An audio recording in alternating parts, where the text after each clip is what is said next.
It would be difficult to overstate the importance of the founders' classical heroes and villains to the success of the American Revolution and the U.S. Constitution.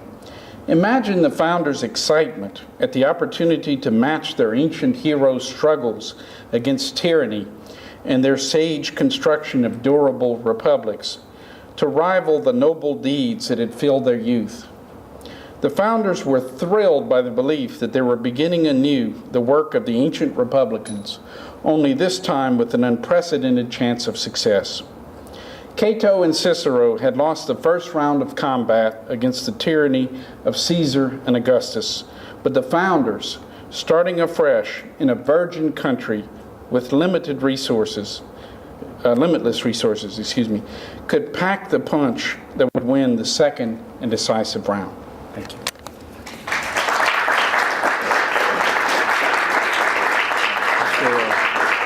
Taking any questions?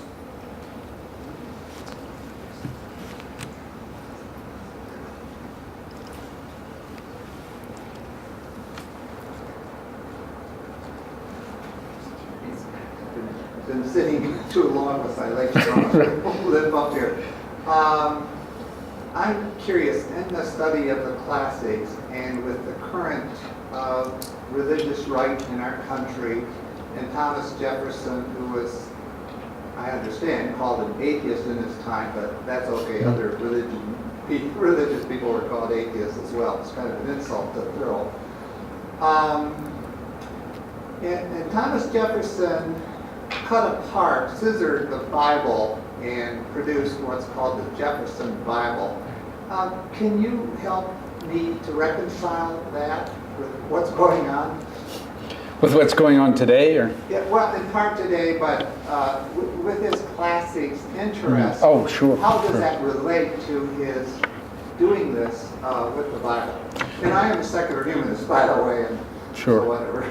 Sure. No, I think there's a direct connection. Jefferson identified himself as an Epicurean.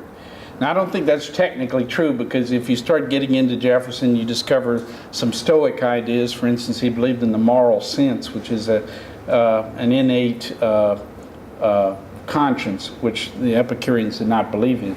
But overall, he was an Epicurean, and so his approach to the Bible was that of an Epicurean. And but what he tried to do was to meld the two, which the only way you could do that was the scissors and paste approach.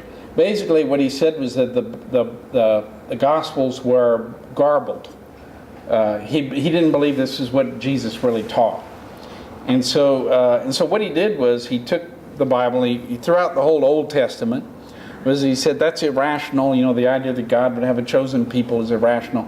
And so that left him with the New Testament, but even the New Testament had embarrassing things in it, like miracles. He had to throw those out. And so what he was left with was a very small volume, which I think he called The Life and Teachings of Jesus or something like that. And that's all it was. It was basically biography and teachings. And ethically, in terms of his ethics, he considered himself a Christian. And he was. I mean, he pointed out that there were some advantages of Christian ethics over Epicurean ethics, for instance.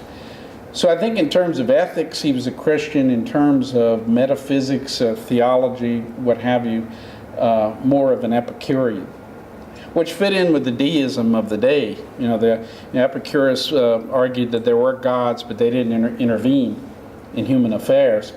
And so obviously that fit very well with Jefferson's deistic views. Although, you know, he's not consistent in anything. Jefferson was never consistent.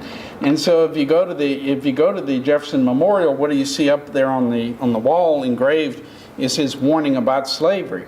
And what does he say? He says, "I tremble when I consider that God is just." Well, if you're a real Epicurean deist, why would you tremble? You know, God doesn't intervene.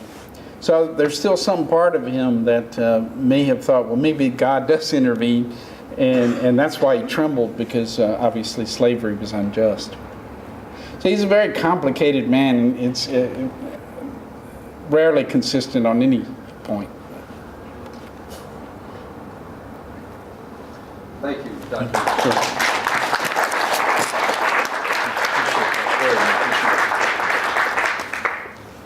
Well, at this point, what I'd like to do is recognize all of the speakers who are still with us. If you would please come up to the stage. Come on up through these stairs here. I want to thank all of you for such fine presentations and increasing our understanding of the founders and the classics and the lessons for President Barack Obama. This has been a great conference. I can say that this has been one of the more rewarding conferences we've ever had at the Hauenstein Center, because I think the idea was different. I think that, and it wasn't my idea to hold this conference entirely. Rufus Fears was the one who said, you know, this could be an excellent conference to have at the beginning of the Obama administration and provide the long-term perspective of history. And I think you all have done brilliantly at providing perspective, both in terms of the classics in their own sake and why we should study them, and also the lessons and the warning signs, and also the encouragement with the virtues and the heroes. Well, with that, I'd like to present each of you, Andy and Kathy, if you give each of these people a Ralph Hauenstein tote bag as a token of our appreciation. And you'll find in there Ralph's book that he wrote. This is about his career up through World War II, which is a fascinating career in virtue itself. So thank you all very much for a stimulating and wonderful conference. We've been very proud to host you. Thank you so much. And I'd like to bring our photographer up so we can get some pictures. Thank you. We are adjourned.